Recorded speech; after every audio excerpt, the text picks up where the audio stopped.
चलिए अब आपको ठगी के एक अनोखे मामले के बारे में बताते हैं, जहां एक युवक ने ठग को ही चूना लगा दिया। कानपुर का एक युवक भूपेंद्र सिंह, जिसने अपनी सूझबूझ से साइबर ठगों को उन्हीं के जाल में फंसा दिया है। दरअसल साइबर ठग ने सीबीआई अफसर बनकर भूपेंद्र को पहले फोन किया, उसे डिजिटल अरेस्ट करने की धमकी दी।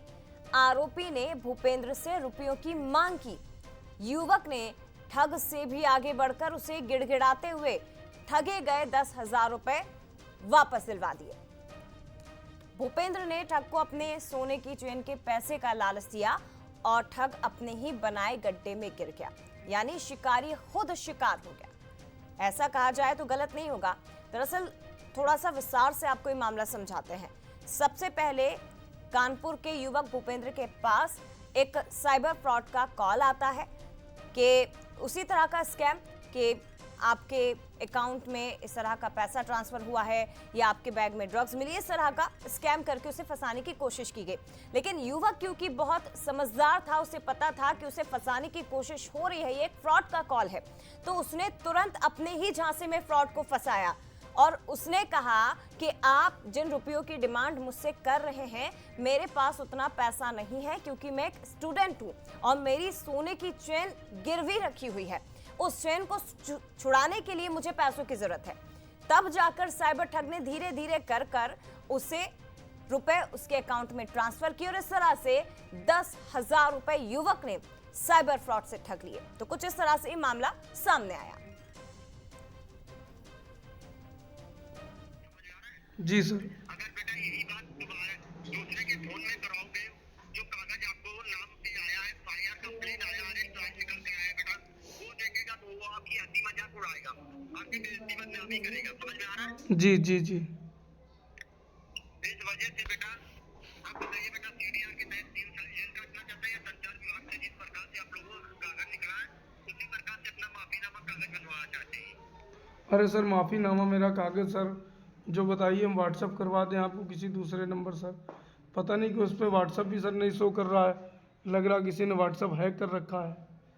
मेरा नाम भूपेंद्र सिंह है। मेरे पास 6 मार्च को एक फ़ोन आया था जो अपने आप को एक जो है अधिकारी बता रहा था। इसके बाद वो बोल रहा था कि तुम्हारे खिलाफ़ एक मुकदमा दर्ज हुआ है, तुम्हारी नीट वीडियो जो है काफ़ी वायरल हुई है और मेरे पास जांच आई है। तो मैं समझ तो गया था कि ये साइबर ठग और मेरे साथ गलत करने का प्रयास कर रहे हैं, एक तरीके से ठगी करने का शिकार मैं बन जाऊंगा। तो मैंने उनसे एक दिन का समय मांगा। मैंने कहा कि मैं इंटर का छात्र हूं सर, मेरे घर पर कुछ मत बताना, मैं व्यवस्था में आपको पैसा करके दे रहा हूं। अगले दिन 7 मार्च को मेरे पास फ़ोन आया, बोला क्या हुआ। मैंने कहा सर मेरे पास पैसे की व्यवस्था नहीं हो पाई है, लेकिन सर मैंने एक चैन अपने घर से चोरी की हुई थी, तो सर मैंने अपने 15 दिन पहले दोस्त के पापा के पास गिरवी रखी है 3,000 रुपये। सर अगर मुझे आप दे दीजिए तो सर आपकी बहुत मेहरबानी होगी और सर मैं चैन उठाकर उसको बेच के मैं सर आपको 20,000 रुपये डाल दूँगा। उसने मुझे 3,000 रुपये भेज दिए अकाउंट पर।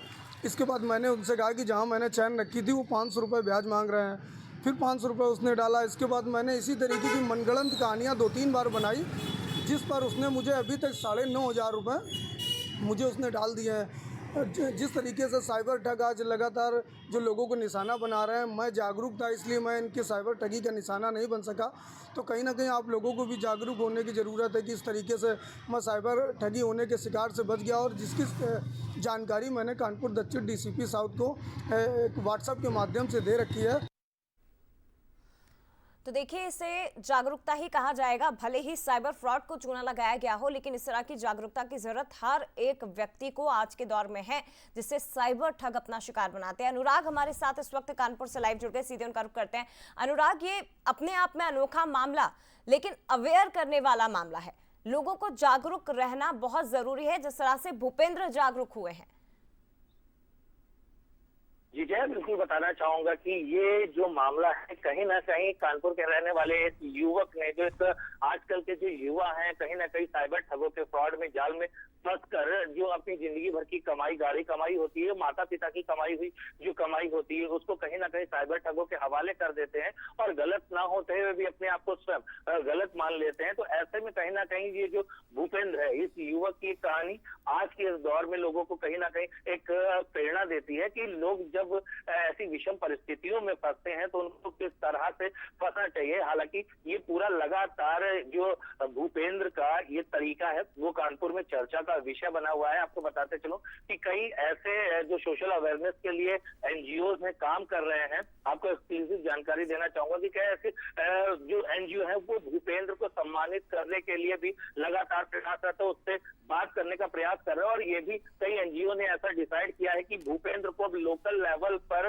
जो ऐसे जागरूकता कैंप होंगे उनको उस जगह भूपेंद्र की जो ये क्लिपिंग होगी, भूपेंद्र के जो अवेयरनेस के टॉपिक होंगे वो भूपेंद्र के द्वारा ही बताए जाएंगे, जिससे लोगों को ये यकीन हो कि देखिए जब आपके बीच का ही जो एक युवक है वो किस तरह से अपने आप को बचाता है, अपनी जीवन भर की आपके परिवार की माता पिता की गाड़ी कमाई को सेव करता है। तो आप इस तरह से अपनी जब भी कभी ऐसी परिस्थिति में फंसते हैं तो आपको डरना घबराए नहीं, क्योंकि इस तरह के मामलों में अधिकांश हमने देखा है अनुराग कि जब ऐसे फोन कॉल्स आते हैं तो सबसे पहले लोगों के पसीने छूटने शुरू हो जाते हैं, जैसे वाकई में उन्होंने कोई बहुत बड़ी गलती कर दी हो। डर जाते हैं। डरना नहीं है बल्कि इसी तरह से जागरूकता दिखानी है। अनुराग बने रहेगा हमारे साथ। खुद भूपेंद्र इस वक्त फोन लाइन पर जुड़ गए हैं। भूपेंद्र, बहुत स्वागत है बंसल न्यूज पर आपका। और ये जो कहानी है ये वाकई में प्रेरणा देने वाली है।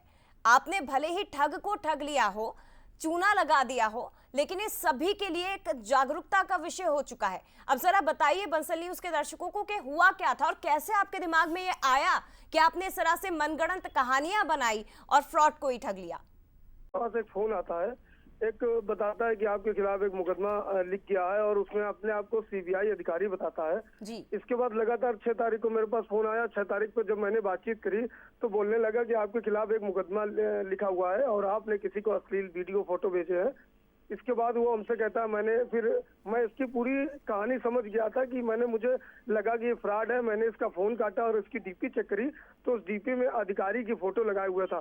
कुछ समय के लिए मैं डर गया, लेकिन प्रेजेंट टाइम पे मुझे नरेंद्र मोदी जो आपके देश के प्रधानमंत्री हैं उनकी बात याद आ गई। उन्होंने मन की बात में बहुत सारी चीजें बताई थी कि अगर इस तरीके से आपको कोई कॉल आता है या इस तरीके से कोई आपको डराने का प्रयास करता है तो डरने की जरूरत नहीं आपको। जिसके बाद मैंने जो है अपनी शांति भावना से पूरे मामले को समझा और इसको दोबारा कॉल किया। इसने मुझसे कहा कि 16,000 रुपए लगेंगे, आपका पूरा मामला खत्म हो जाएगा। और 7 मार्च को इसने फोन किया तो 7 मार्च को मैंने इसको फंसाने के लिए एक मनगढ़ंत कहानी बनाई कि मैंने मम्मी की चैन चोरी की थी सर, वो 3,000 रुपए में मैंने गिरवी रखी है सर, उसको मुझे उठाना है। मैंने अपने दोस्तों से पैसे मांगे हैं मगर किसी के पास पैसे नहीं थे, इसलिए मुझे पैसे नहीं मिल पाए हैं। जिसके बाद ये मुझको 3,000 रुपए देता है और इसके जस्ट 10 मिनट बाद हमने फिर एक नई कहानी बनाई कि मुझे उसको 500 रुपए ब्याज देना है। फिर मैंने कहा मैं सुनार के पास जा रहा हूँ, मैं नाबालिग हूँ, तो सुनार जो है मुझसे चैन नहीं खरीद रहा है। इसके बाद ये साइबर ठग जो है मेरा पिता बन जाता है कि मैं तुम्हारा पिता हूँ और जाके सुनार से मेरी बात कराना जी। और जो सुनार होता है वो मेरा मित्र होता है और मैं उससे जब बात कराता हूँ तो ये बोलता है कि भैया घर से चैन चोरी करके लाए हैं, मैं नहीं खरीदूंगा। इस तरीके से लगातार जो है इसने अपने झांसे में मुझे फंसाने का प्रयास किया, मगर इसके झांसे में मैं तो नहीं फंसा, मगर मेरी बनाई हुई मनगढ़ंत कहानी में ये फंसता चला गया। और इससे इस तरीके से मैंने 9,500 रुपए अभी तक ले रखे हैं। लेकिन पैसे तो अलग चीज है। मैं सभी देशवासियों से, सभी लोगों को मैं बताना चाहता हूँ कि इस तरीके से अगर आपके मोबाइल पर फेक कॉल आते हैं तो आप डरे नहीं, आप उसका सामना करें। भूपेंद्र, आपने वाकई में एक बहुत बड़ा कदम उठाया है। एक सवाल मेरा, लेकिन संक्षेप में उस पर जवाब दीजिएगा। आप डरे नहीं, आपने कदम उठाया और आपके जो तमाम दोस्त थे उन्होंने भी आपका पूरा सहयोग किया है। अब इस साइबर फ्रॉड को पकड़ने के लिए, क्योंकि हमें ये भी बताया जा रहा है कि वो खुद अब आपके आगे गिड़गिड़ाने लगा है कि उसके पैसे उसे वापस कर दिए जाएं, क्या प्रयास किए जा रहे हैं साइबर एक्सपर्ट की ओर से? जी, साइबर ठग का दोबारा फोन आ रहा था होली के दिन।